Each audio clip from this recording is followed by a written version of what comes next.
亲爱的朋友们，大家好，欢迎来到跟嘉浩学习汉语的夜读节目，我是嘉浩。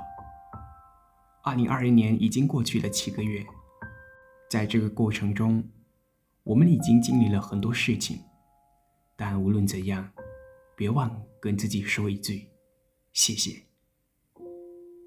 就像我今天跟大家来分享的文章一样，名字叫做感谢自己。我们一起来听。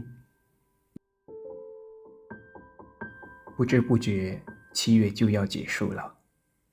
昨天和朋友聊天，他说他感觉自己变化了很多，好像比以前更成熟，也更稳重了。他所谓的成熟，是指开始理解和包容自己，是指在工作和生活中全力以赴之后，听天由命，不为难，不责怪自己，也是指不再困于过去，顺势而为，许遇而安。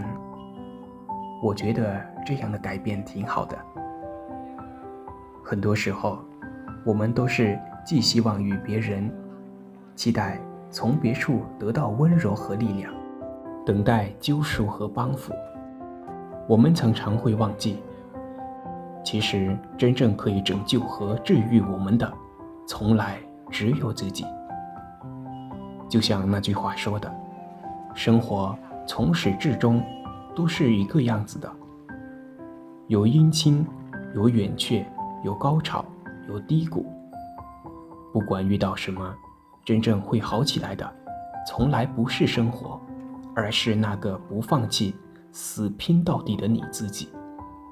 是你的阳光和乐观，从泥泞里开出希望的芬芳；是你的坚持和光芒，照亮黑暗之境的阴霾；是你的善良和温柔，给予你孤木逢生的渊源希望。所以，如果要说感谢，我们最该感谢的是自己。感谢那个越来越坚强，一个人也能咬牙走很远的路，一个人也能活成一支队伍的自己。感谢那个拿得起放得下，心有猛虎，却愿细嗅蔷薇，不混于情，不乱于心的自己。感谢那个风雨中独自撑伞，黑暗中独自摸索，痛苦中独自承受，再难再累也不哭不喊，不叫不闹的自己。感谢那个经历世事风霜雨雪，归来仍心怀善念，不忘初衰，不计得失，越发成熟温柔的自己。最后送一段我很喜欢的话与你共勉：被现实国府轮转，一日三餐奔波忧烦，你眼前的命运的为难，其实已足够勇敢。感谢大家收听今晚的夜读。